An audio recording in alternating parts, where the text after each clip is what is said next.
I'm Tara Seeley. I'm happy to be here for my first visit to your center. I am a member of the team helping create a bicentennial plan for the city of Indianapolis through a lot of community listening. So where we are in the world is very important, and what I'm expecting tonight is to do a lot of listening as we hear again from Victor and as the people under 30 around the table respond to it.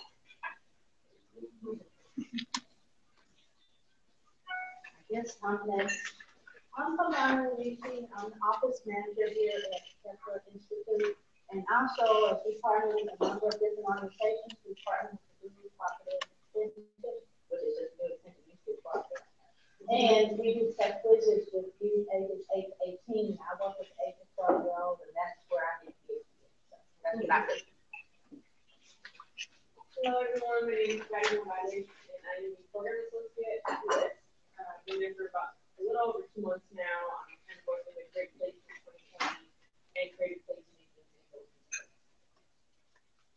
I'm Paula Mercado, and I'm at IUPUI, and we started a new initiative where we try to bring together a lot of the different units at IUPUI that deal with community engagement.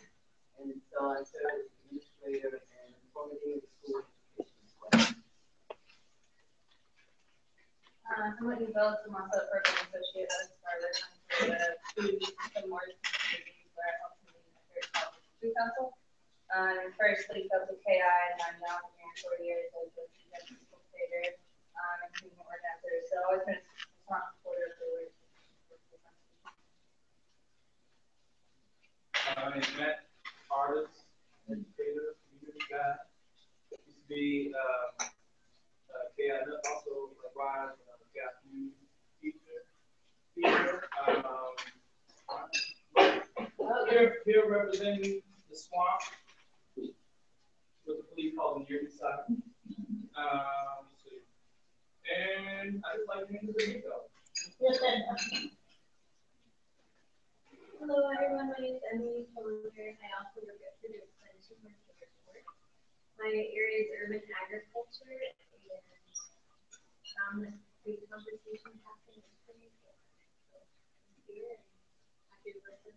Happen to be under 30, which now feels like a lot of pressure. Hi everyone, my name is Ron. I'm a local crown builder.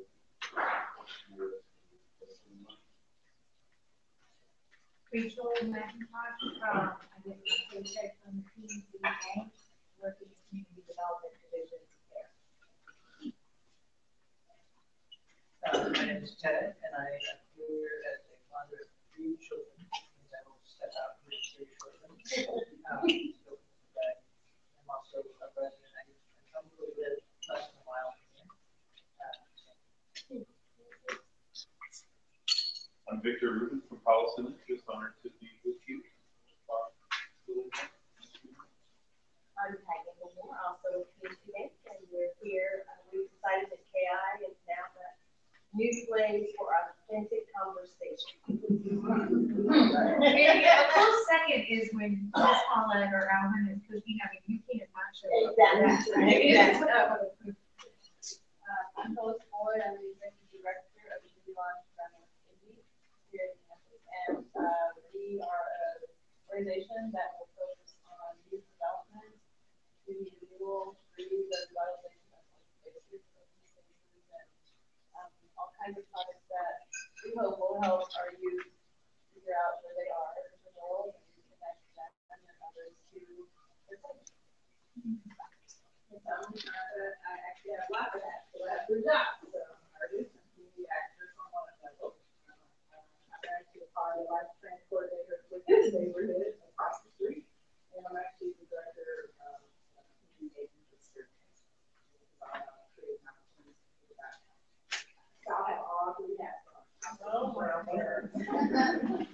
Warn us, like what hat you putting on? They actually look very similar. You're not missing on that. They're actually very similar. I'm Di. I'm with KI. In particular, KI Media.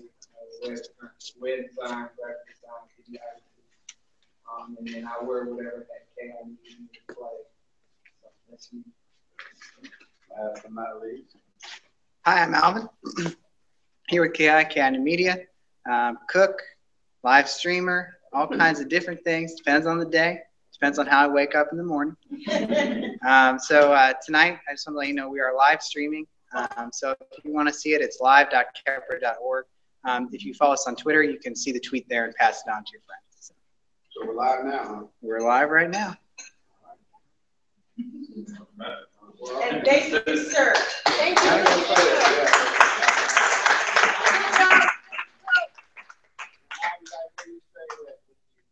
Authentic conversations. You expect this monthly now, or is that? Oh yeah. Oh yeah. Okay, yeah. Don't think. So, Rick, I'm gonna turn it over to you. You can start with asking a few questions, or we can reveal whatever. How you want to roll? I really don't want to start in any way as formally as we have done in previous discussions today. So I want to think about, okay, we will get to this data and the computers in a couple of different ways. But yeah, now that let's see, maybe I'll sit back down again. But I'm so pleased to be here and would rather, if you indulge me, just start with a little bit of a different kind of introduction than I would in a more formal setting. Because I think we're all motivated to do the work you do, whether it comes out the way our national equity atlas comes out of some more basic things. So I am the research vice president at PolicyLink. I've been there for 15 years. And the work I'm going to talk about is the collective work of at least 15 different people, maybe more like 20 or 25. So I'm just the tip of the spear today, so to speak, for researchers and writers and advocates and communications people and editors and all kinds of folks who collectively make up our work. So by background, I'm one of those people who went to graduate school in urban planning back in the 70s because it seemed like a good way to avoid career decisions. You wouldn't have to choose something because you could study anything you wanted. You wouldn't have to give up a political activism as a vocation because it was built into the nature of the work if you so choose. And I got very, very interested in issues of educational equity, and I wasn't doing urban planning like zoning or housing or community development. I was doing it like trying to figure out why some school districts have twice as much money as other school districts. You probably know the answer to that. But you know, what are the legal strategies for overcoming that? What's the economic research that's needed to change the system of school finance? What are the underlying issues of race and class that have created the system we have, whereby some kids can get one level of service and treatment and others get another level. And so I got into that deeper and deeper, and I spent about 6 or 8 years doing kind of sociological research on the students' lives outside of school, wrote some of the first stuff on latchkey kids back before that was a big, widely understood phenomenon. What would school-age childcare look like? What does it mean that society is changing? And all of this research on how much money children, or rather cities, spend on kids, and what happens when you change the property tax system or the income tax system. So I got involved in that whole sort of world of policy about kids. But it was fairly abstract, or at least it was fairly removed from the front lines. I wasn't a counselor, I wasn't a teacher, I wasn't working directly with kids. But around that time, I joined the board of a new organization. Maybe it was a little bit later, but still the same point, called the Mentoring Center in Oakland, California, where I'd come to live. And the Mentoring Center believes in what we've come to call transformative mentoring, peer counseling. And it was almost entirely African-American boys being counseled by slightly older African-American young men, and then much older elders. to try to get them through the experiences of, what did you call self-mastery? Yeah. Yes. I mean, I bet the underlying philosophy is a very similar one. It grew from all kinds of sources, but it mostly was just common sense, and it was support, and it was personal connection to kids who often didn't have that.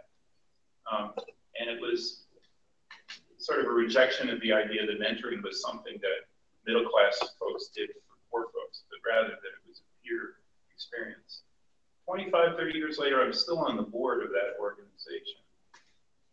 And although my job is, my volunteer job is more of a policy and fundraising and the sort of management stuff to keep the lights on, that focus on peer support and mentoring and transformative mentoring and community grounded support for young men and now girls as well, particularly sexually exploited young women, is a big part of my life and an important part of it. While I was staying in Oakland and being a political activist and being this kind of researcher, I met for the first time Angela Blackwell. She was at the time running an organization called the Urban Strategies Council, which was one of the first kind of intermediaries that would help do the data and research and policy studies for community organizers to make their case. She later went on to be vice president of Rockefeller Foundation. When she came back to Oakland in 2000 or 1999, she was building the staff for what would be called PolicyLink. PolicyLink is basically a think tank for community builders, a way of training local leaders on how to have the tools and resources to make an impact at City Hall or the State House or the federal government. And in that period of 1999-2000, there was this merging in a lot of places of community organizers, people who were organizing residents to gain power, community developers like LISC and all Enterprise and NeighborWorks and all of their affiliates who were building affordable housing and building commercial space. And social service providers in low-income communities. But a unified approach to what it takes to have a healthy, thriving community was relatively uncommon until then. And a lot of them started to work together. We started working with them. And it was determined that they needed a policy. They couldn't just do what they were doing. They would need to raise money for it in the public sector. They would need to get rules changed. They would need to win support in legislatures. They would need to make serious systems change.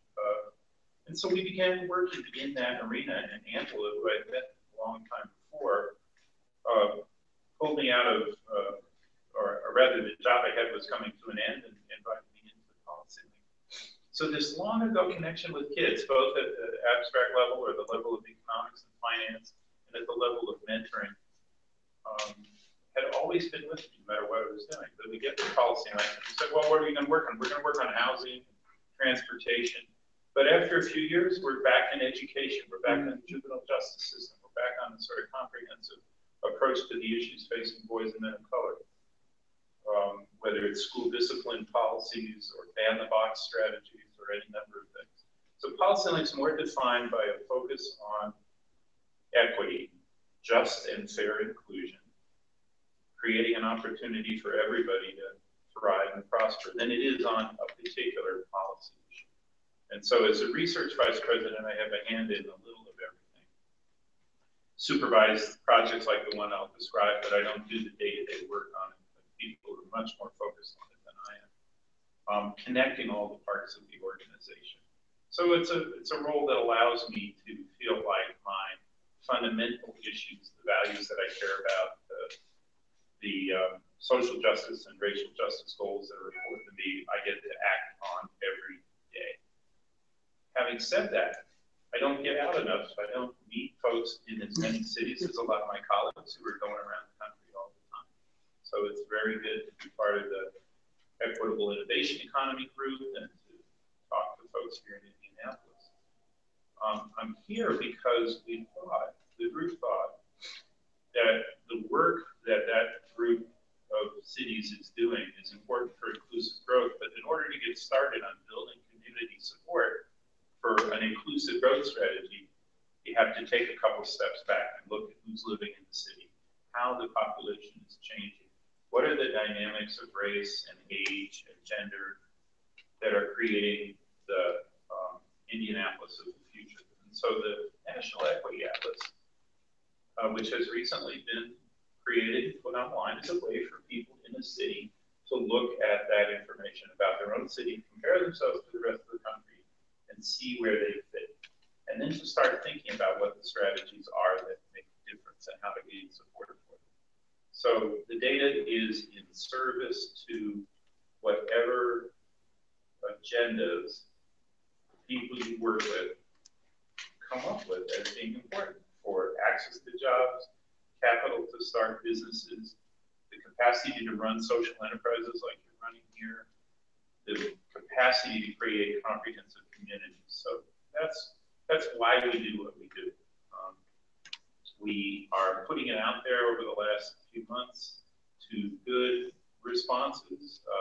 People are picking it up and using it in a whole variety of ways, but we're hoping that that's only begun and that there'll be a whole lot more of that. So Rachel and Ted and the crew sort of put together a series of groups to talk to see if the data or the use of the data in Indianapolis could be valuable for pushing an equity agenda in the various planning efforts that are going on around town. And in a nutshell, that's why we're doing what we do. So they know you more than I do, of course, but they know all the planners in this group know that the value of this and the legitimacy of it comes from making connections to community-based organizations. So that's one thing. The whole other thing is that PolicyLink's gotten very involved in all kinds of community agriculture and green industries, social enterprises. So I'm just kind of intrigued to learn a little more about what you do here and what this place is focused on. So the food justice and food systems reform issues have become one of the signature issues for PolicyLink. The youth engagement issues are hopefully a signature of what we do. So it feels like there's an awful lot of synergy, and I'm intrigued with what you're all about. Notwithstanding the person before you, most of PolicyLink is a lot younger, is people of color, is mostly women. Me and one other guy, we had the franchise on the older white male thing. This is out of about 70 employees. So we're trying to live the diversity that we care about. We're trying not to be caught up in the ways we've done the work for so long. I mean, there are times when I say, look, I've been doing this for 35 or 40 years. This is how it works. But then there are times we say, that's not really what's most important here. Most important is for it to evolve the way it's going to evolve now. And the issues, the sustainability issues in urban neighborhoods, the food justice issues, those sorts of things, as well as all the new media and social media seem to be the heart of a lot of what is driving the activity that younger people are focusing on in these communities. These days, the social media is mostly directed at issues of police violence, but there's something bigger even than that that's going on. It's just about new ways of organizing and new ways of communicating. So it sounds like you have your finger on a lot of that here, so I'm just intrigued to learn that. So thank you for the chance to learn about you and to meet you all. And we can introduce some of this material. Some of you have seen it a couple times or at least once today. So I'm inclined to keep this relatively brief introduction and then let you explore it on your own, or maybe talk about it tonight and then let you explore it on your own. But in any event, thank you for having me over. Before you turn it over to the conversation, would you define your meaning of policy and why it's important for us to really think about the implications of certain policies that are becoming much more pervasive at this point? But what the real meaning of policy is and why. There are systems and rules by which government operates and the ways in which those systems and rules get put in place. And not just how government operates, how a lot of business is regulated and communities are regulated. And you can't change that system and rules without actually focusing on them in their own right. You can't only run a model program and say this is how the world should work and expect anything else to change outside of that program. You can't build the perfect project and expect others like it to appear unless you convince people with resources to put the resources into it. So the rules and the system on the one hand and the money, the resources on the other hand, are the two probably most important targets of policy change. And we build a lot of our strategies out of programs and projects that community groups have done and try to generalize them. Try to say this could be a national program. Things about the Harlem Children's Zone are quite amazing. You could create a promised neighborhoods program out of that. Things about regional equity networks in a few cities are pretty amazing. You could create a sustainable communities policy for the federal government or the state of California out of that. So it's raising things to the level where a good idea gets a chance to survive.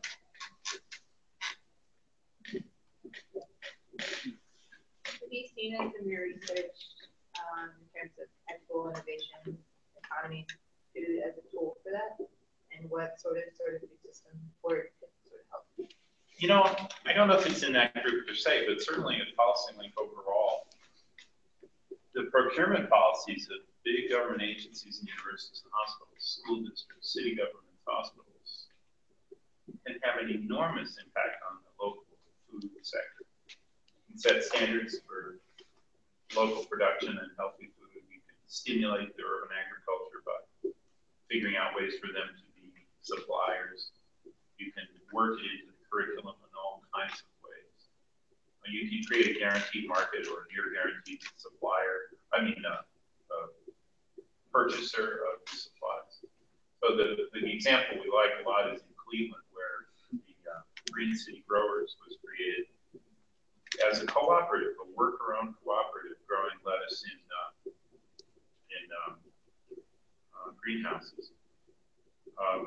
With the big hospitals and universities is committed to buying the stuff, which allows you to raise the capital to create the organization in a way that you wouldn't.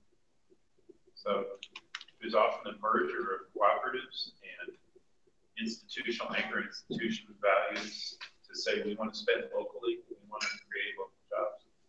And if you're creating co-ops in low-income communities and you're hiring formerly incarcerated to do the work, you hit on a whole lot of these values together. So the guy, did that happen here? Well, that guy that was growing that was there tonight. So the guy that's growing was Jim Bloom and opening sustainable on the area. That's a good name for something. It's a chicken or an egg. Yeah, isn't it Jim Bloom? Maybe I'm getting wrong. I think it's Bloom. Yeah. I think for us, it's a chicken or an egg thing. I think for us right now, like the supply, and we're kind of caught in that conversation. Like, yeah, we want to support local institutional procurement, but currently we don't have the growers. So how do we have that conversation? That you need. Yeah. And especially, I think, too, in an environment where current growers don't feel supported in their work that they're doing. So they're kind of like, well, we're not going to scale up because we're not being supported currently until an institution comes in and wants, so there's like this very much chicken and egg conversation. I mean, the Food Council has a strategy to increase local food procurement, but it's not just that simple. It's just like, and in terms of like increasing the supply and demand for local food, that's a huge conversation. So that's one of our strategies, but it's like, we check, it's done kind of thing. So, I mean, it's an ongoing conversation. And Liz is doing like, honestly, a lot of work around institutional procurement, creating like food manufacturing hubs and stuff like that. Which I think will help. I think being an aggregation point and then to beef up urban growers, which where Emily's work comes in with supporting urban growers in our community and kind of all plan each other. But it's not there. Unique, when it comes together all at once also. Those large institutions who are behind it. You have political capital that are behind it and large. I would agree with the model, but I'm not sure. Yeah, Cleveland didn't start with the food, they started with the laundry. Right.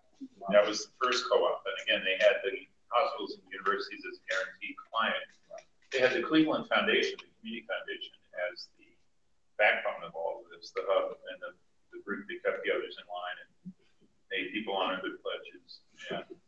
have the patience to stick with it. Which then allows the rest of it to come out of the ground. Right. So I think the solar installation and the leafy greens, the lettuce growing, Garden City Grows were several years after the laundry had been launched. But in each case, you're looking for yeah, it's a very different model than a place like here or Detroit where community agriculture is robust but totally decentralized, right? Sure. There are networks of people, but the whole point is that there's a lot of small operators.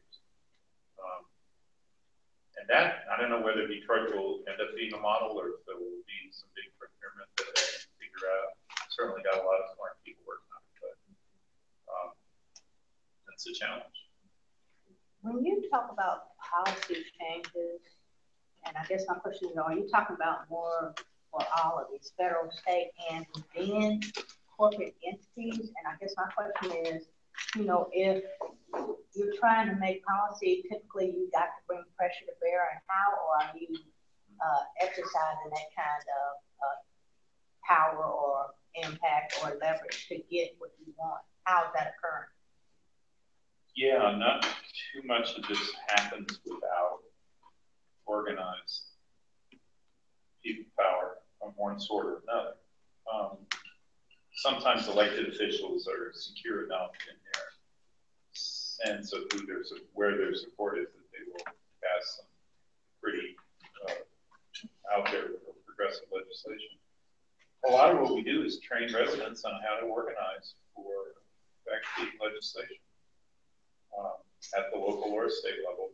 A lot of what we do at the federal level is advise on how the new programs, or would be, frankly, we do a lot of advocacy on 3 federal programs, the Healthy Food Financing Initiative, the Promised Neighborhoods Program, and the Sustainable Communities Initiative, because each one of them we had a hand in creating. And now that they were created, we wanted to get some resources out of the Treasury Department or the Agriculture Department or HHS for them. So we do some lobbying and some advocacy for those things. But who are we? I mean, we're just an intermediary. The lobbying is mainly getting local people to come talk to their congressman or somebody else's congressman, or to move on the Hill, or to raise public opinion and awareness in their hometown through all the different tools that you can use. So we do a lot of training of people to advocate for the resources for the projects and the programs that we advance. We do other kinds of training that are further up the line, just for people to craft their policy ideas, I guess is a good way to put it. So, you know, to the extent that we're allowed to do that under our 501c3 tax status, the advocacy on issues is usually not a problem. If we can find a little money for it, it's not a big part of our budget. Certain foundations put restrictions on what you can use the money for. We're creating a 501c4. We don't have any money in it yet, but just now? Wow. You know, everybody else is. I know. I'm surprised it took that long. Just now, yeah, we've always stayed entirely apart from electoral politics. So it's building people's capacity to influence, or bringing them along if we really need some kind of advocacy for legislation or for funding. One of the big issues with this work is often the funding doesn't follow good intentions. The authorization, both the statement may be there, but the appropriation falls short. And in this environment, we haven't had a lot of success lately in the federal government. We have tremendous success in California these days. Feels like state governments in this country are moving either far left or far right. There isn't much left in the center. California's moved to the left in a lot of ways. A lot of things we care about have been passed in the last 2 years or 3 years that we never could get before. Not things that are necessarily about money. They might be about schools or school discipline or juvenile justice or things of that sort. But some big money issues as well. Anything from under 35? Pardon? I'm trying to encourage the younger boys. Yeah. Yeah, I wasn't keeping track exactly. But yes, sir. So, you know, you talked to a lot you know, what struck me about your presentation earlier in the day was the talking about the income gap between blacks and whites, and how do we get at those very entrenched, systematic, institutionalized issues. And I feel like locally in Indianapolis, one of the challenges we face is the idea of investing in property versus people. And how do you shift the paradigm from one of property or policy, not necessarily policy, but property, and to one of people, one that puts people at the center, developing people as a center of what we're trying to impact, what we value as a society, as a city. Have you seen places either that have done that or, yeah?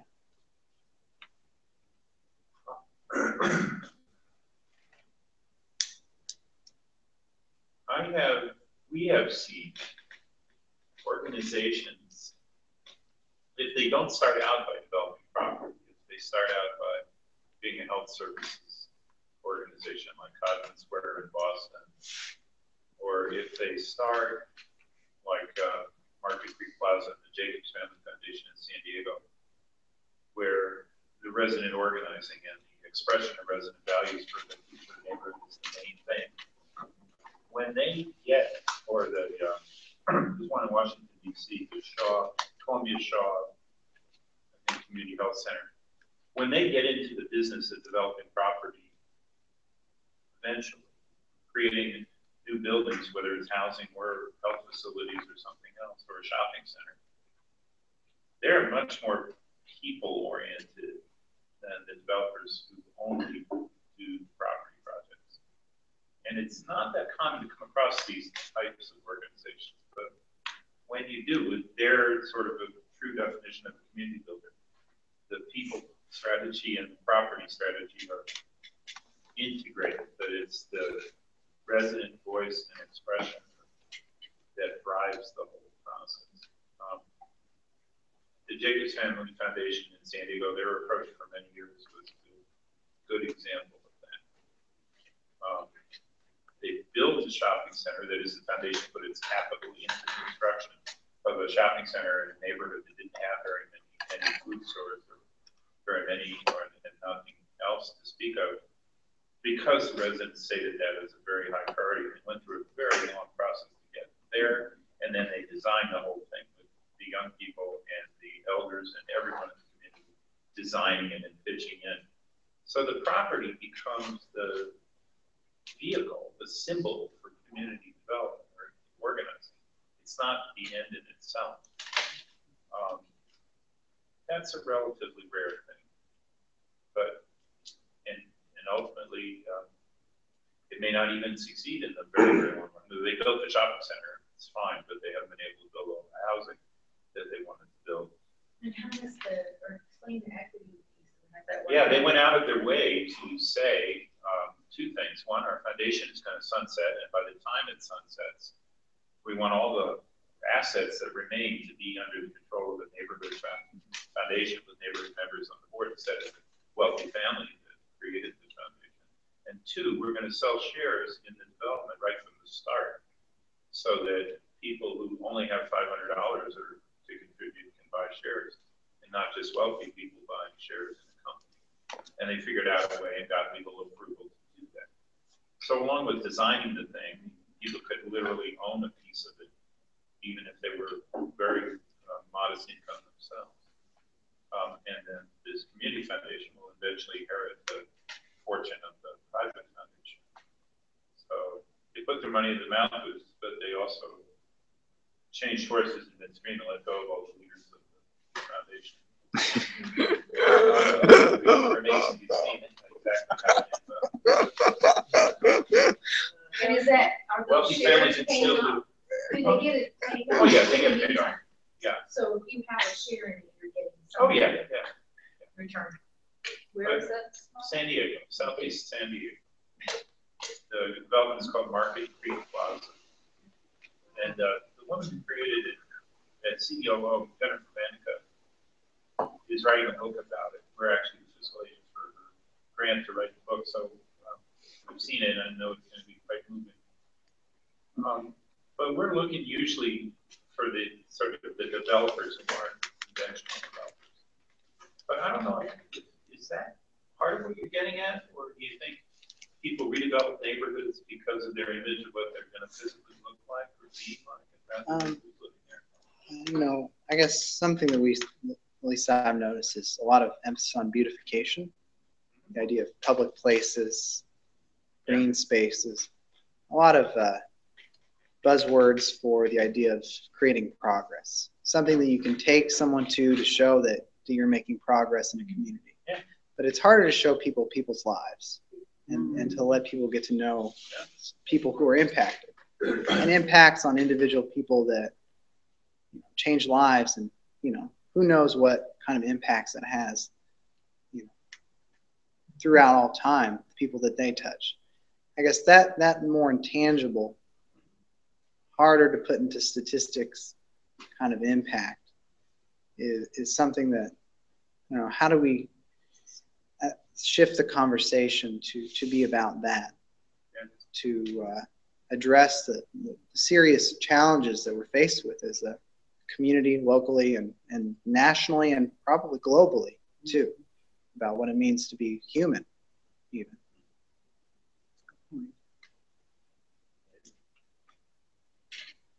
One of the things that has come up is the large numbers of individuals who have started some college and gotten no degree, haven't completed.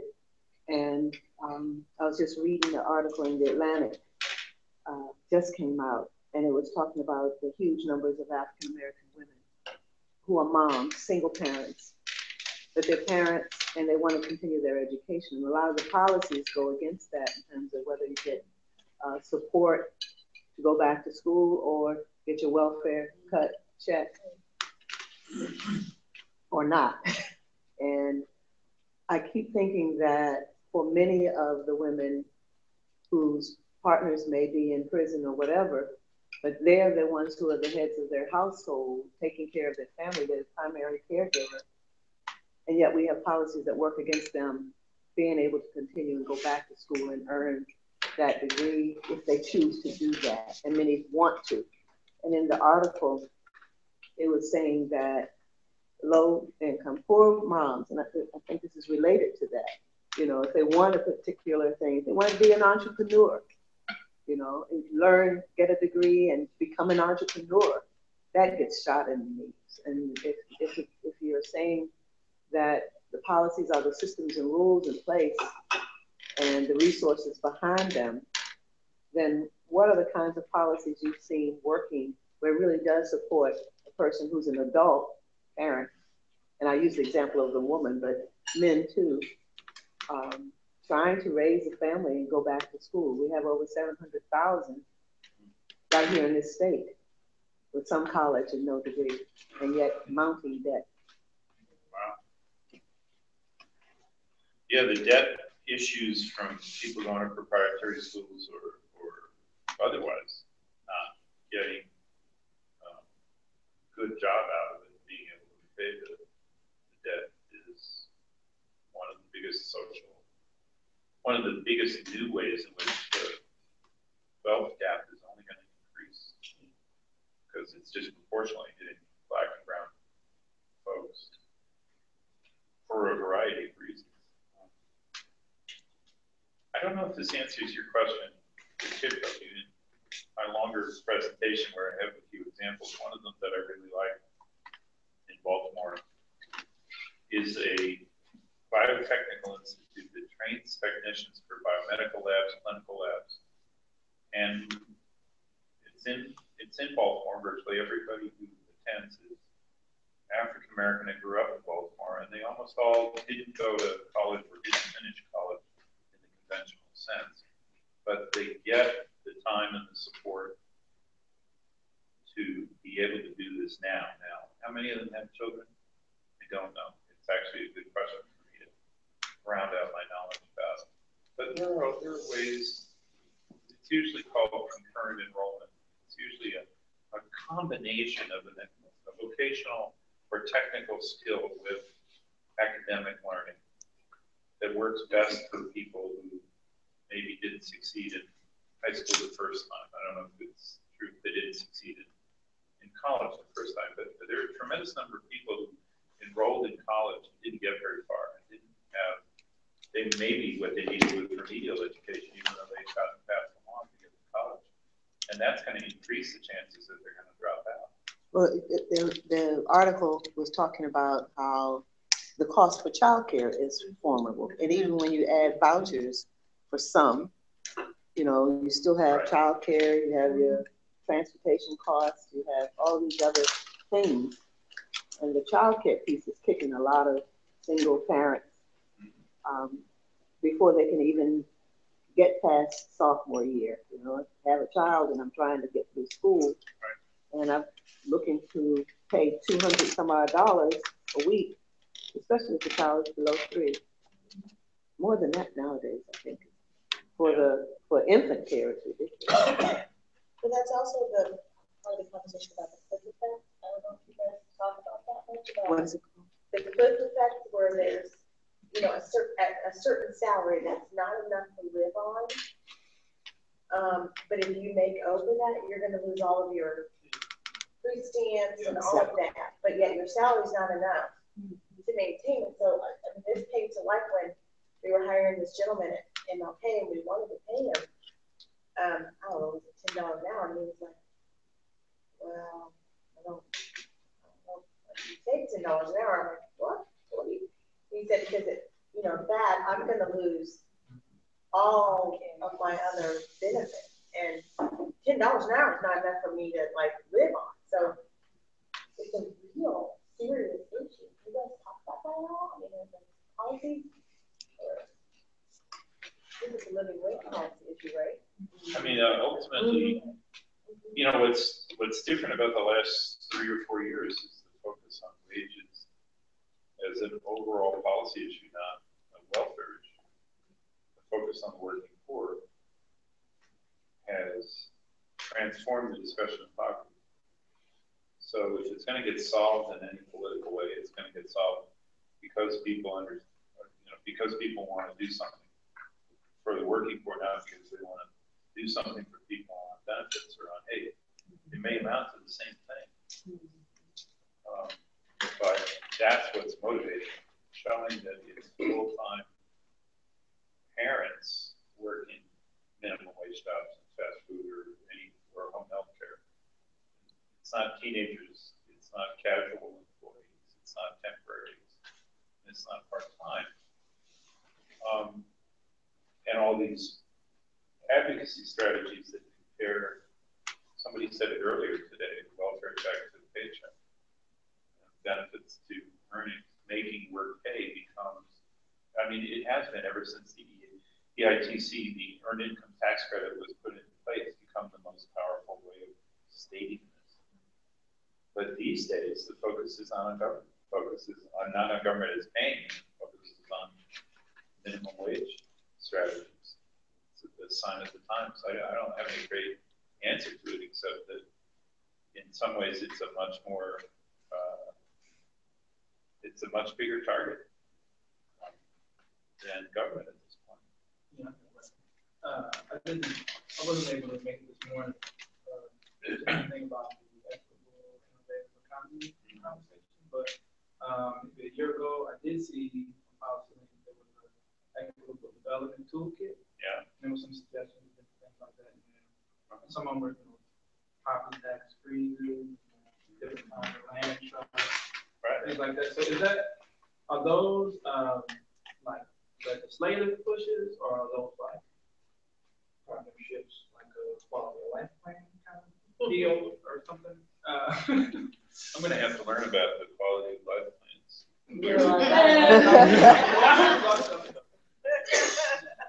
That's a whole nother conversation.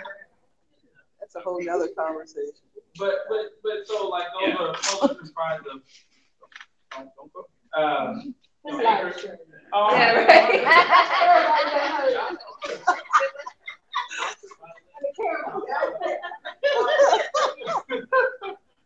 So those are comprised like anchor institutions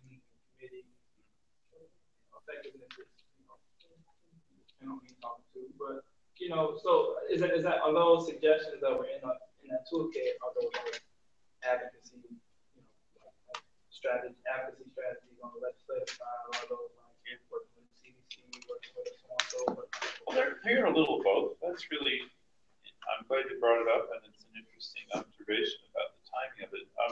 We created this toolkit, that one, originally, literally 13, 14 years ago, 15 years ago. I mean, the dot-com boom and the prosperity of the late 90s led to these huge run-ups in property values and gentrification pressures.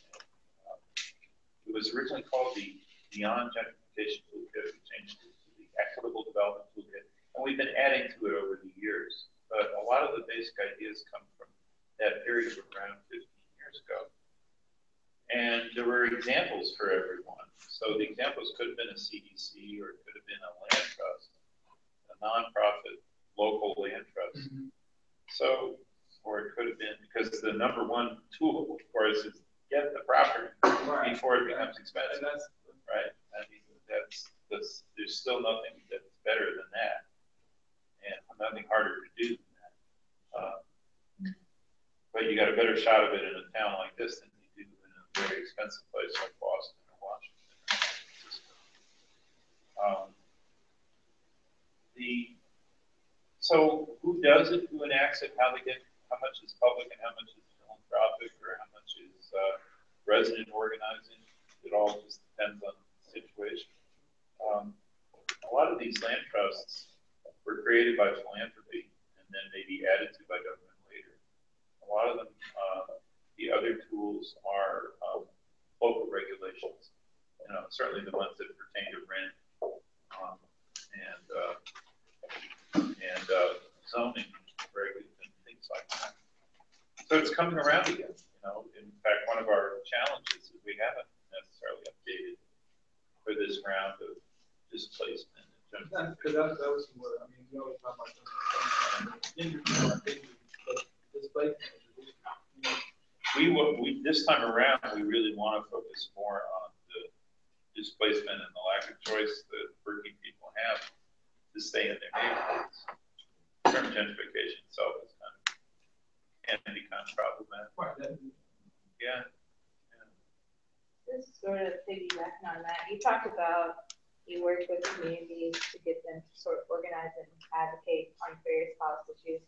Sort of on the flip side of that, what kind of work is done at a sort of higher level stakeholder institution to make race and inclusion the forefront of decision making? Because I feel like oftentimes it's always an afterthought, which is where we run into problems. So what kind of work is being done to put pressure on decision makers that race and inclusion should be at the forefront of every decision? Ooh, sorry, that was might not be one of the things we do a lot, I didn't sort of lay it out this way because it's not quite as compelling or glamorous, but we advise foundations a lot on these issues, or we facilitate their discussions of race and equity, or we help them with things they are intending to do on this count. You ever worked in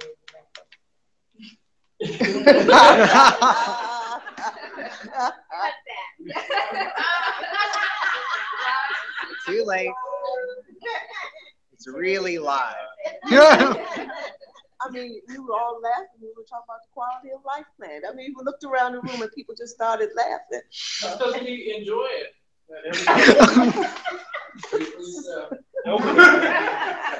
Nobody thinks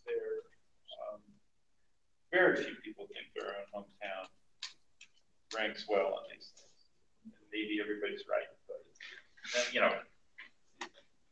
people are their own harshest judges. But a lot of the foundations are national foundations, not all of them. Any Casey Foundation has a very extensive race and equity initiative over the last few years. Was it you who were talking about what Nanette was doing? She's in charge of that. Someone that some of you, or a lot of you here know Casey from Making Connections. Yeah. Of course. Many years. And so they're doing a lot more internal rethinking and investigation of their own decision making, their own thought processes. I'm not involved in that day to day, so I would hesitate to say too much. That's more. probably a blessing. But my colleagues actually are quite impressed with it. Kellogg Foundation has a different approach, which they call racial healing. And it's not just an internal one. They're very interested in creating a different kind of dialogue about race. We haven't been as close to that one. I know Angela, who's far more articulate on this than me, has a whole different life experience. She's not as sold on the racial healing part. She wants it to be more about policy and less about internal transformation. So there's kind of a version for each part of philanthropy that deal with those issues. We do some trainings for a lot of trainings in public health on race and equity. I would say more in public health than in any other sector of government. And again, I'm not the person who does those trainings, but from what my colleagues describe, usually top leadership is committed to it.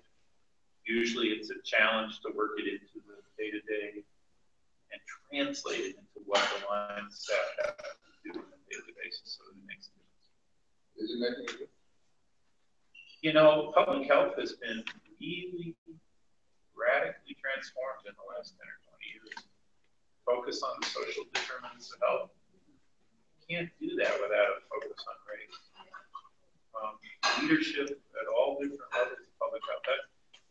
Overall, it's a very impressive change from people who could step back and rely on a sort of medical model of expert knowledge, have taught themselves and humbled themselves and listened in a lot of ways. Actually, if other professions did as much as public health did, we'd be in a lot better shape. Why is public health leading the way? I don't know. It's a good question. Is it the people who are drawn to it? Is it the failure or sterility of traditional ways of doing public health or reaching that end? This really is about food, and where does that come from? This really is about housing and about income and about trauma, right? A lot of it is a recognition of the importance of social stress and trauma on people's lives. All of this coming together of both real lived experience and social research that says you're not going to change these things. You've taken care of the big infectious diseases or the big public health sanitation issues. You really have to concentrate on social and economic issues. It's been a gradual thing, but I think it's probably a sea change that isn't going to be reversed. We're changing the people who teach in the universities also about public health. They're engaged in a different model of studying. It's called community-based participatory research. And community-based participatory research really changes it from we're going to come in and teach to we're working together to address the issues, the problems, the questions, the health issues. And then you learn a whole nother way. And so public health has been at the forefront of this different approach of studying and learning from community rather than trying to impose. And that community-based participatory research, community-based and peer evaluation, all those different ways. And so we're preparing more of the people who go into public health in that model. And so it's changing the whole way we talk about it. I don't know if that's something you agree that would be my take on it, very much so. I've learned a lot from the people, and they're mostly women. I don't think that's coincidence either. In CBPR, community-based participatory research in public health, and in other aspects of public health. Nina Wallerstein, Mary Winkler, Jeannie Pang, lots of people are totally committed to both process-wise and substance-wise, focusing on authentic community engagement and focusing on issues of race and class. And they have a lot to show for it. I think it's a model actually for for most of the rest of the university. Most of the West, the way we have professional schools related to communities. Never seen it happen that way in city planning to that extent. Never seen it happen in law schools or education schools to that extent. What, maybe I missed it, but what are you specifically here? Like, what initiatives are you specifically here to build? And then two, what organizations or groups have you worked with and how effective have they been? I don't know if I've been here long enough to say how effective they've been. But, no, I'm just talking about in general, whatever policy has worked. So we haven't gotten to the, and maybe we won't get to it. Keep doing it this way, but this mouthful, this sort of abstract name for what we're doing, that Equitable Innovation Economy Group consists of a group of people in each of 4 cities, including Indianapolis, plus the originators of it at the Pratt Center for Community Development in Brooklyn, and ourselves who are helping Pratt. And in each case, the group of people said, we have the opportunity to act on strategies for economic growth. We're going to build things. We're going to buy property. We're going to renovate. We're going to lend money for businesses. We're going to train entrepreneurs. We want to do it in a way that fosters diversity and inclusion. And we want to talk to each other as a group. And that's what we did. So let's remind the total set, several of the partners are here tonight. So that it's Plan 2020, it's United Way, it's LIST, now it's PNC, but I don't want to leave anybody out, so I want you to see if I have it. But when that group saw that the PolicyLink research on demographic change and economic growth was highly relevant to that same endeavor, they asked me to move that along, to talk to various audiences, engage the discussion that need to happen, from the funders to the practitioners to the business people to the residents. So the strategies here in Indianapolis, to some degree, could be like ones in other places, or they could be completely different. And I'd rather have local people describe what those are going to be. But if you look at something like the Brooklyn Navy Yard, you see a rebirth of manufacturing and blue-collar jobs that pay well, that went to local people of color. If you see things like that succeed, you say, well, maybe there could be more of that. Maybe there could be a lot more of that. If you look at San Jose, where they're trying basically to hold on to their contract manufacturers of computer equipment, they're going to have to build a similar relationship where the employer feels like I'm getting the people I need, and the workers feel like I'm getting the training for a good paying job that I wouldn't otherwise have. And we're looking for those kinds of relationships. We're looking for ways for the maker economy. I remember when we met in Philadelphia at the Urban Manufacturing Alliance, there were several fascinating small entrepreneurs from Indianapolis who were at that meeting. Right? The guy who made bow ties. You know who that is? Jane. Armadillo. Yeah. Armadillo. Fascinating guy. Armadillo. Craft breweries. So it made me feel like in Indianapolis, it's like the economy is going to be based on craft beer. Oh, they're growing like crazy. They're growing like crazy, right? That's a, you know, whatever it was, right? One guy had a brewery, but he wasn't satisfied. He's going to open a distillery. And I thought, okay, maybe I have some issues with that, but at least, you know, it's worked. So I don't know yet. I'm not sure. I was more impressed with Armadillo than I was with some of the others. But that's more. Well, I mean that one that you were talking about, right? Yeah, I would say so. I think Brooklyn Navy Yard is amazing. So I mean, that's one thing I'm curious about is, you know, we see maybe examples of certain these programs working in isolation, but you know, are they working in more comprehensive manner? So including all the elements that we're talking about. I mean, some of the initiatives in Indianapolis, it seems like they were rolling along. I haven't heard of any universities including conversation around them. That is exactly why I don't want to speak for you guys, but that's one of the main reasons the group is taking a look at it. Rachel, Sarah? I have to tell you that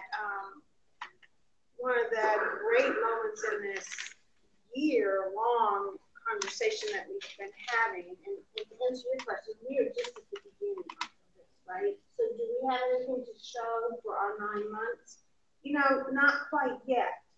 But the moment where we said, that's those of us around the table trying to figure out, can we do this better in Indianapolis, and what are the avenues? And by this, meaning open up economic opportunity to people who clearly buy the data. It's clear. They just haven't gotten in to these avenues of opportunity. What are we going to do is when we saw the Your Life Matters report, because as a community, it was the first research I'd seen that was being passed around and talked about where the data was disaggregated, right? In this community, we don't have those conversations very much. So it looked at all kinds of things and we said, aha, this is a great moment. We've been working at trying to disaggregate the data. PolicyLink is helping us. The community is starting to talk about it more. This is a good moment to really push on this. The equitable innovation economies is like more like a vehicle for starting to say, all right, what can we do in Indianapolis to take advantage of what actually looks like some disadvantages? Meaning, no matter what part of town you've been touring, you know there are lots of empty, vacant buildings that once were places where people went to work every day. And they made good products and they supported their families on those products. I mean, some of them are not very far from it. And we have some opportunities to say, can we bring some jobs back? And if jobs come back to neighborhoods, can we make sure when those jobs come back, they're quality jobs? Meaning they pay wages that will support families. Not only are they quality jobs, but are we intentionally making sure people have the opportunity to train up for those jobs and get a chance? That's what we're working on.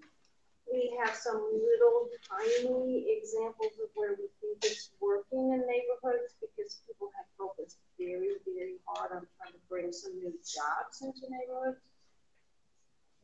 We're not sure what makes it go to scale, if it can go to scale, because in some ways, and Rachel can chime in because she worked at neighborhood level on economic development.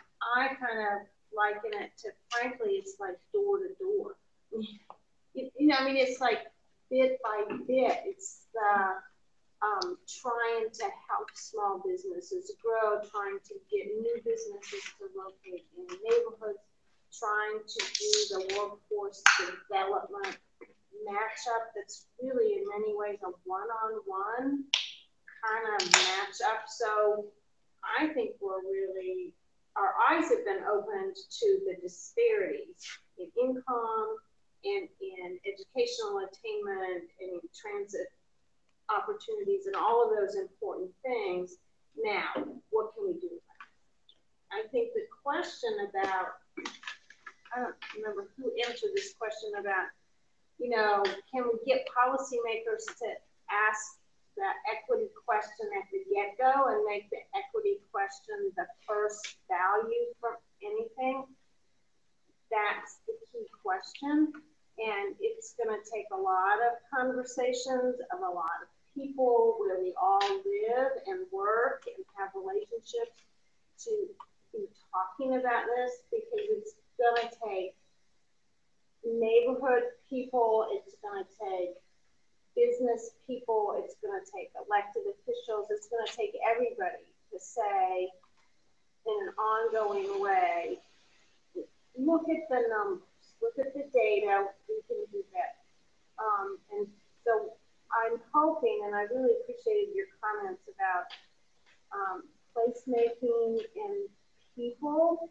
And can we have a message that people are really important? And can we have them, you know, where can we demonstrate that we're investing in people? I think some of the language of the bicentennial plan echoes that question that you asked. And I think some of the spirit of the bicentennial plan is we have to invest in our people. Our people are the most important thing about a place.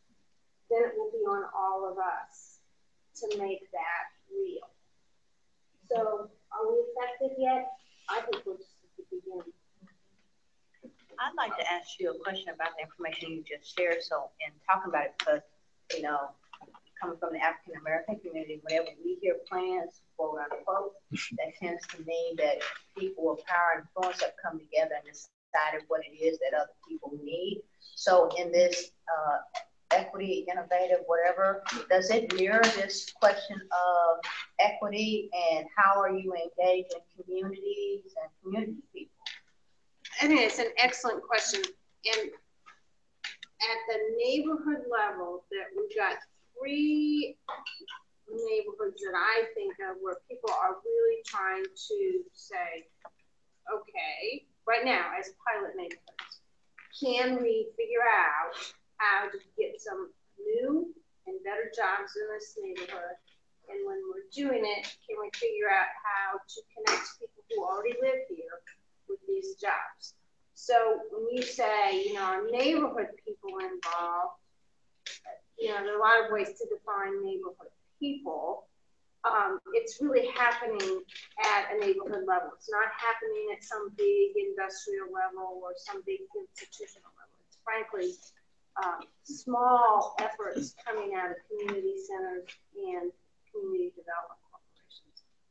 On the east side, along East Washington Street, along Brookside Park and Mass Avenue, working with the community centers that are close to those places, including Southeast Neighborhood Center, Community Services. So, as I see it, it's very grassroots, meaning it's folks in the neighborhood trying to figure it out. Whether it matches the definition of neighborhood folks agree this needs to happen, I'm not going to make a case that there's been that kind of a polling or community discussions. But I would say this, all of the neighborhoods working on it, they do a lot of listening in their own neighborhoods to resident leaders and to neighborhood folks about what do neighborhood folks think is important. At least from where I sit and watch those neighborhoods, that's what I'm observing. I think I would just add on that I think what's different about this initiative is that we're so at the beginning that we don't even have good data. So it's also a commitment to actually track who's actually getting served. And we talk about so many programs and, oh, we just placed 70 people in jobs, or who got those jobs? So it's a commitment to break that data down so we can actually look at what's working for different types of populations. The one thing that it did make LISC do differently by getting involved was, hey, we've got this center, we've got years of Center for Working Families data. We've got income, household income, gender, race, location, and they can now cut that data. And so here we are, what, 10 years into doing Center for Working Families model across a number of the community centers. And when we first pulled that data, as it turns out, African-American males were making the highest wage rate of anybody placed in that program. So for the first time, we were able to say, or at least look at it, is that model working for African-American males perhaps better than others? Or, you know, so it raises the question, we actually had data so people could have this conversation. So I think we're so early that it's just, I mean, it's like leveling the playing field to actually have the conversation. And, you know, it's a sad state of affairs for Indianapolis, but it's using data to then say, how do we improve those models? Okay, let's cut the data on you as a former criminal record. So they can slice that data now all of those ways and look at that and say, who is it working for, who isn't, where are they getting placed, are they close to where they live, because they have geographical data. So we're arguing if we bring light manufacturing and the supply chain around light manufacturing back into neighborhoods where it already exists and it already provides a decent wage. So we did that data on the front end. We people don't have to take 2 and 3 buses to get to a job. We're saying folks want to, and the businesses that we interviewed were saying, we want to be back in the center if we can. We're close to the interstates and so forth. So if we can take out the brownfield issue and make sure that they can re-engage back into some of these former buildings, then folks can walk to work or bike to work or short car ride to work. And so we're hoping that in the long run that would change the tide, but the only way we know it is to keep it to track the data and have ongoing conversations about it as long along the way. I think what I like today is this kind of thing like that. It's good to have data. We look at the data. The data provides some directional information or redirection. But there's a piece that takes place before that. And that's making sure that the right people, communities are engaged in this conversation on the front end. And right now, I believe, if I'm wrong, please correct me, too many of these conversations take place with just a small group of folks. And then we get the data, the community gets the data, after those same handful of people have decided what this data means, what direction should it go in, and that's fundamentally the piece that has to change. And how do we change it? Well, all of us have a responsibility to it. Ourselves, we just all need to have more courage. You go in a room and you see them, but the same folks drilled last time.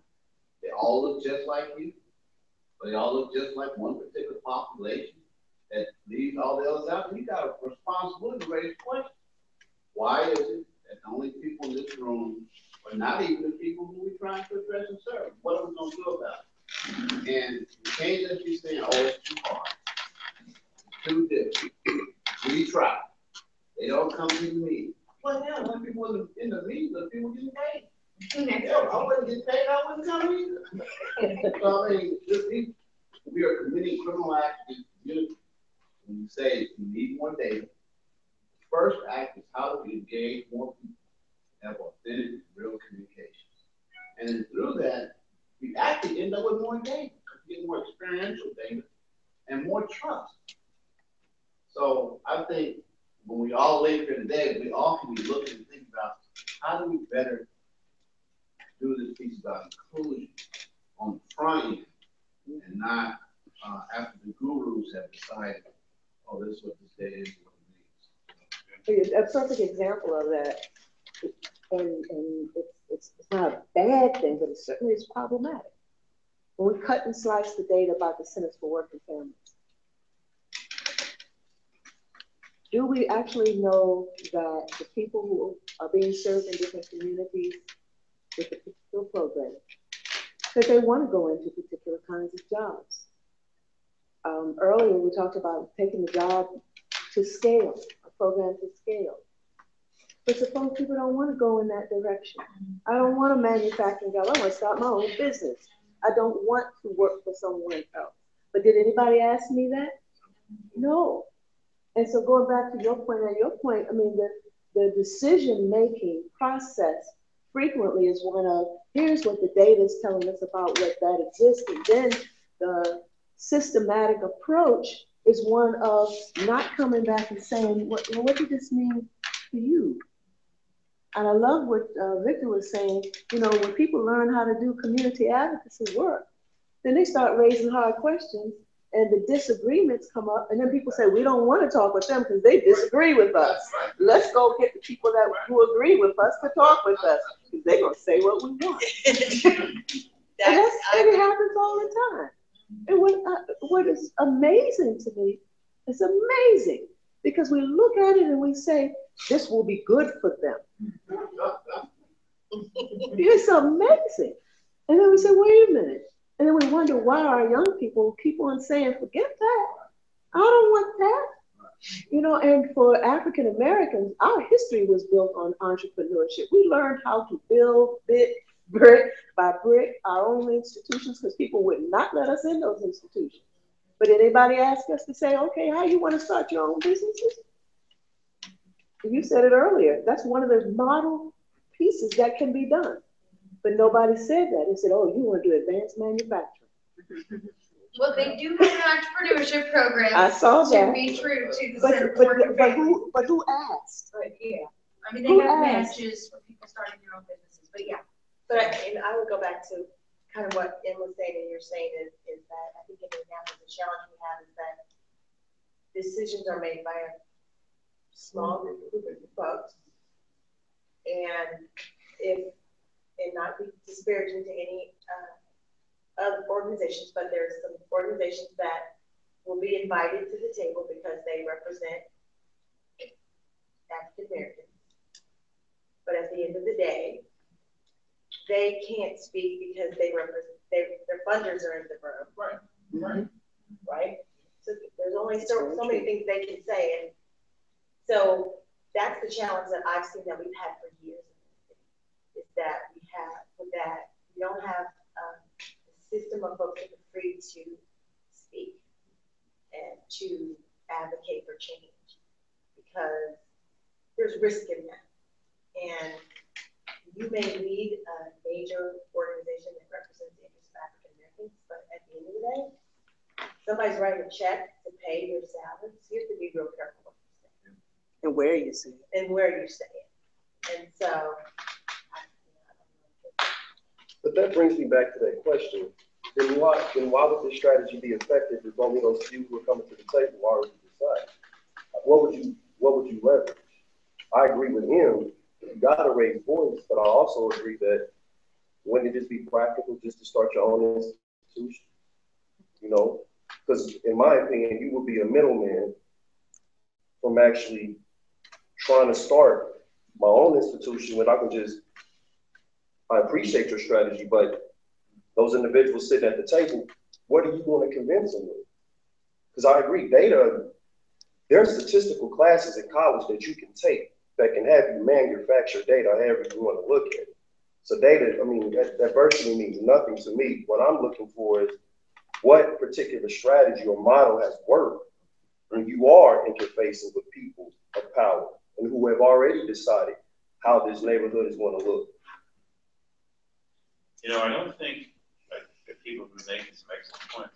I don't think that the questions of engagement and participation are as worked out in economic development as they are in housing and education and things that are so literally about where you live, what's going to be built next door, what's going to happen to my kid.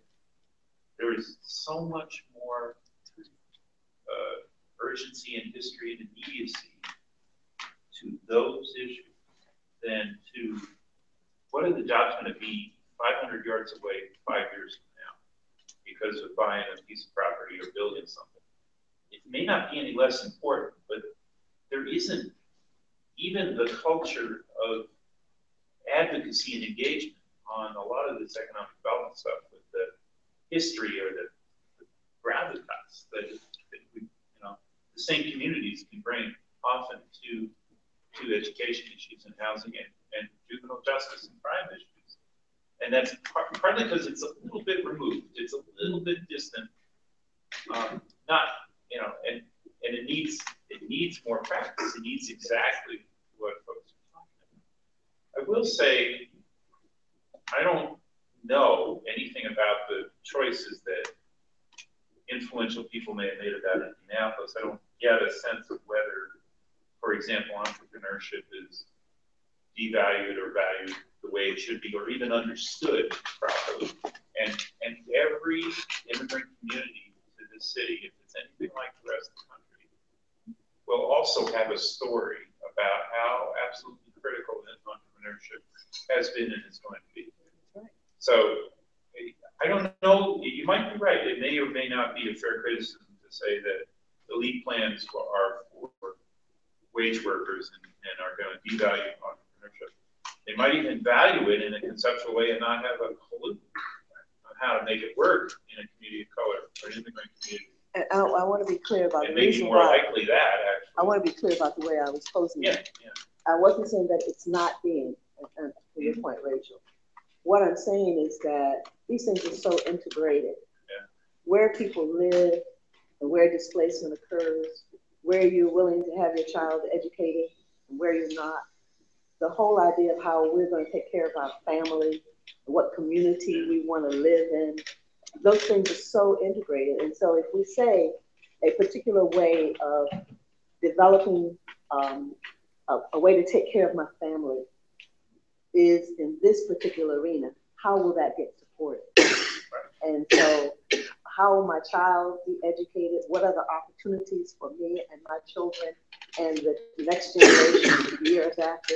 What does that do? And oftentimes those conversations are not had. And so what we find, and again, why we started smiling about the quality of life plans is because even that process was dictated to communities. Even the process was told. And you know, I've been following since it first got started, and as I look at it from at these processes that determine livability, opportunity, vitality, those processes were even named. I was talking about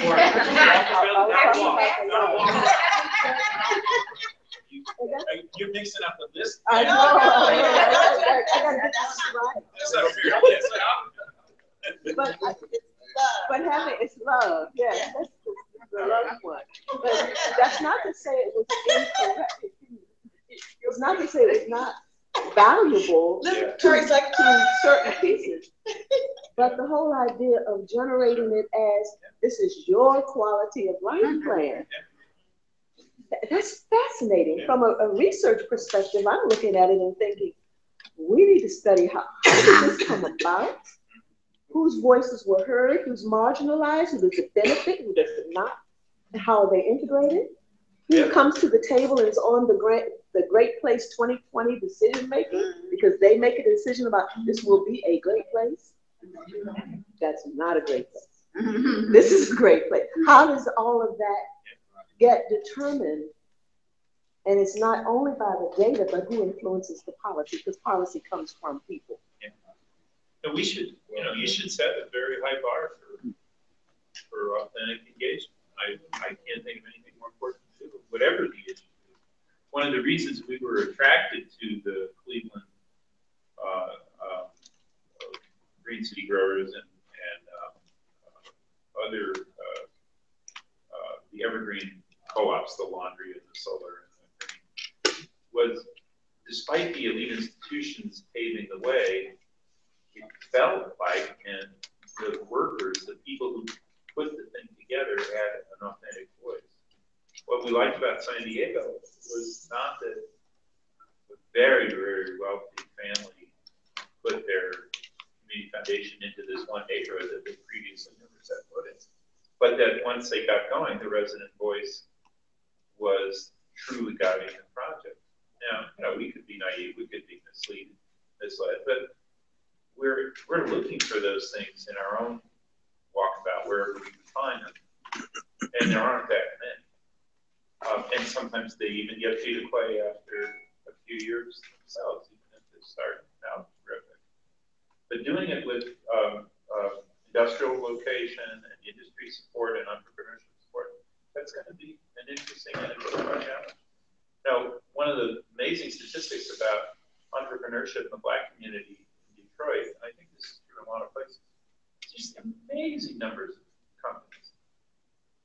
Far greater proportion of the Black community, but also far greater proportion of companies with no employees. Right? It's not starting a little business that's the issue, it's having the resources to grow a business that's the issue. It's often true in a lot of immigrant communities as well. They may be started, but they may be almost designed so that they're not going to get any bigger than the family or the extended family. And so you have to ask yourself, how much of the economy is that going to cover? Will that be enough for the next generation? It's not, how can you support the local institutions?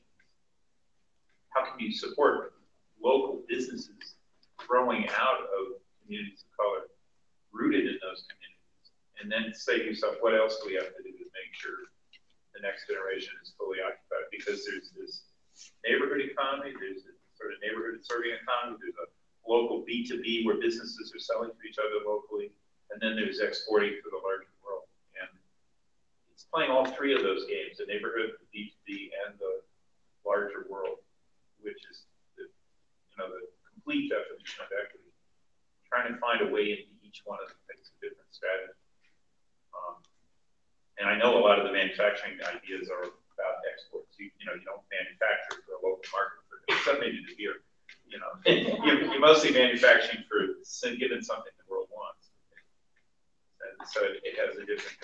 But it would be fantastic if that level of planning had the kind of community voice and engagement that you value so much. I think that, you know, but that's one of the reasons people don't want to get involved in it. You know, local food growing and local business, things that you can have some control over, local workers co-op, social enterprise like you have here. All of those things, you can maybe control those circumstances a little bit more. But there's nothing wrong with them at all. They just may not be by themselves enough to get up. But when you were talking about historically, Black communities being rich with entrepreneurs, those entrepreneurs weren't looking outside necessarily the community for their source of supply. They were supplying within their community.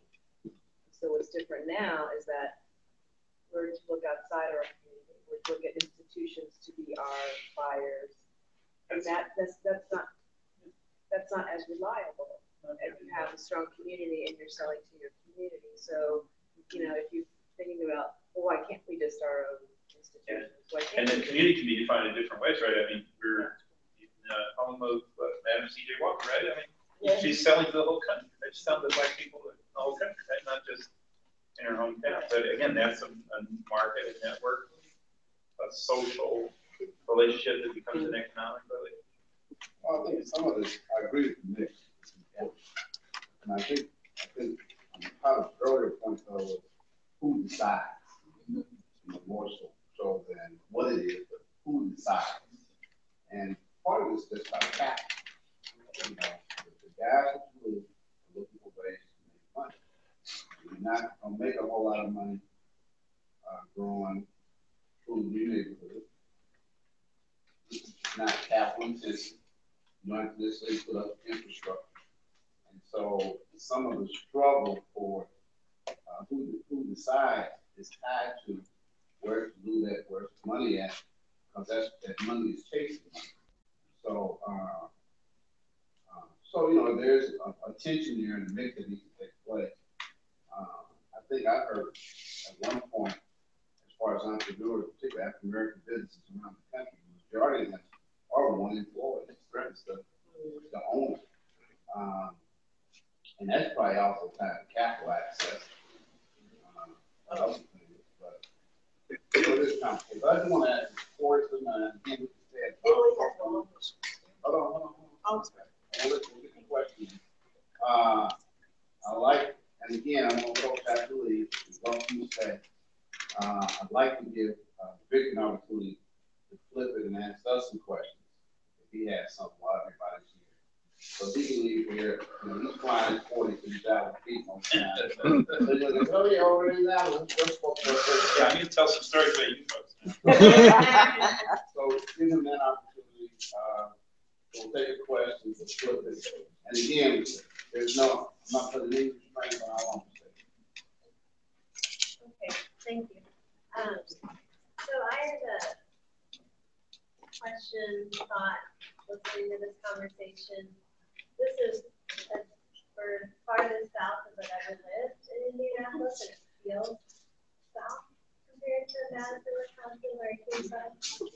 And I noticed that the conversation is much more present here about structural racism than it was there, even though it was present there as well.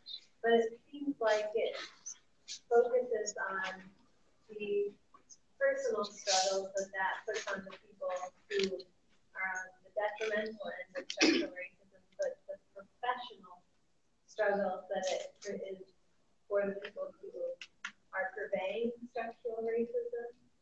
And my question is, where is the personal struggle for the people who are purveying structural racism?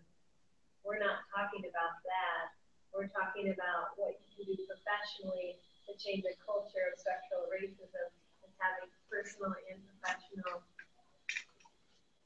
bad outcomes for people. But what if it's about the personal culture of the people who are purveying that.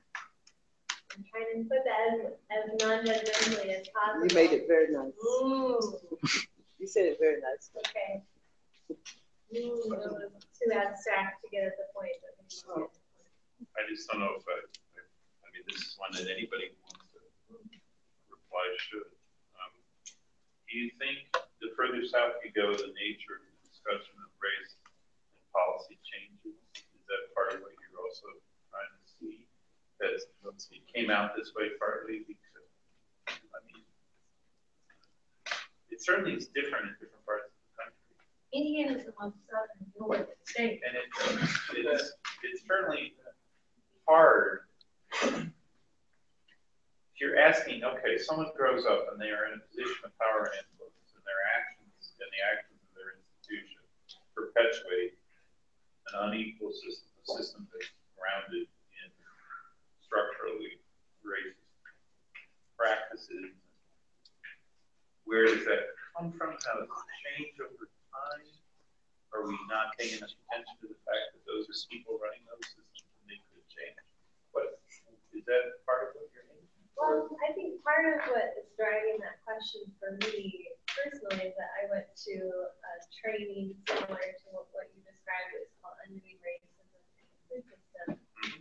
And there came a point where I think it was primarily white professionals at that training because it was an extension training. It was more extension all over the country. But it came to it, and there was a point where we started asking questions.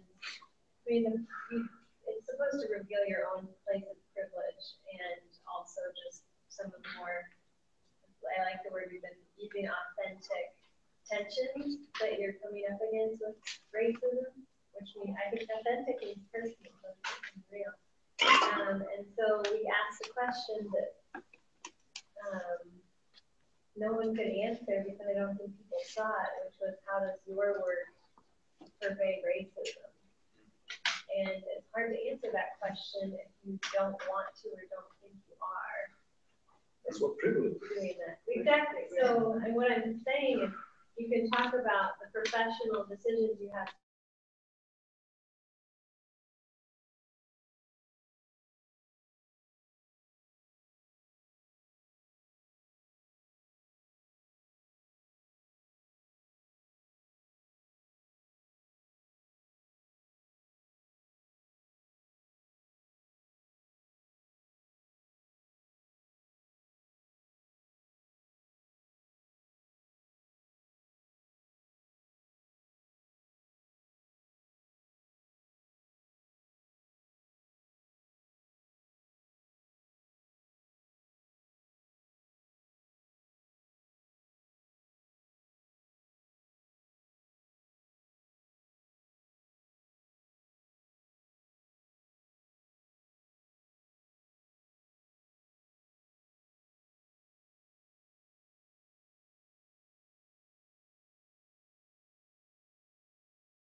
They start with this racial equity assessment. So it's a choice. And that's what we all have to get back to. That we all have to take some responsibility for it and look at your own actions and say, if I do this, what's the outcome for that? And continue that dialogue. And so he's not the person to ask. So that's not his expertise. It's who are the people who should be at the table if you're really concerned about racial equity, who should be at that table when you're having that discussion. So Undoing Racism, they do this all over the country and they are able to show how they can reduce disproportionality when it comes to juvenile justice processes. But if you're not going to bring them to the table and you start that conversation in the city, then at the end of the day, you're not having a conversation because you didn't bring the people to the table who are actually really good at doing that. So sometimes it begins with who needs to be at the table. So everybody in this room, nobody will name it, I'll say it. How many times can you go to a meeting at 11 o'clock, and by the time you get to your 4 o'clock meeting, the same people who were at the 11 o'clock meeting talking about break out your 3 sticky notes, because if I have to see 3 sticky notes again, I'm gonna go crazy, because it's probably like my 12th sticky note by the time I get to that 4 or 5 o'clock meeting. So if you're not willing to go into the meeting and say, I'm just gonna hijack your meeting, I hijack lots of meetings, and I'm gonna bring her with me, because we have a new voice at the table that has a new perspective. Honestly, we all just need to pack up and go home. If we're not going to keep bringing new people to the table, new voices, if we're not going to go over there out in the cornfield and find whoever and drag them from the neighborhood in there because you know they have good things to say. But if you can't stand up and have some measure of courage first and say, well, I'm going to hijack and I'm going to say, I'm just going to bring 2 people extra with me. What are they going to do? Put you out the meeting? That's all they can do is put you out the meeting. But you have to begin with courage and bring different people to the table at their level of what they're good at. So if you want a racial equity conversation, that's not the gentleman. That's going over there and getting undoing racism. That's going to get the Racial Justice Leadership Institute. Those are the people. So you talked about the William Winters, the W.K. Kellogg Foundation. So it's funny because you Kellogg, she said that she wasn't really sure about the racial healing aspect. And so in those circles, white mainstream society needs to talk about equity. People of color need to talk about healing because they've been damaged by some of these processes. So my artwork deals with racial healing. And I've seen people transform and do other amazing things once they're able to let go of the damage that they've done. So it really is, you think about collective impact, what is the purpose of the slice of the pie? So there is a need for racial healing. There is a need for people who do policy. There is a need for people who do reconciliation. But if you don't understand the pie and you're not going to name it, then we all just need to pack up and go home. Really, what are we sitting here doing? So I hope that answers your question from a different perspective on how to address it. And I need some resources too. You know. So, absolutely, I really appreciate that. When I was characterizing Angela's comments, I don't know if I'm doing her justice.